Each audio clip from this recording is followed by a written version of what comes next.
İşte cesaret, işte feraset, işte fazilet, işte fedakarlık, işte mertlik, işte adam gibi adamlık. İyisin tabii. İyisin tabi, amına koyduğumun çocuğu.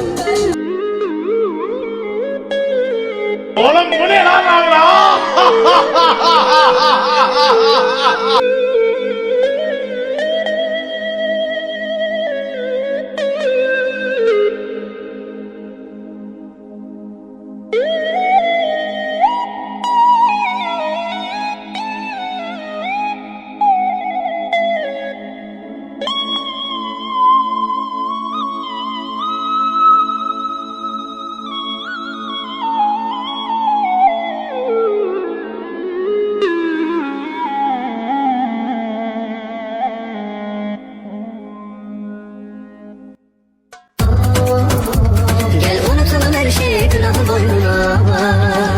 Benim üzerime yansın yağmurlar.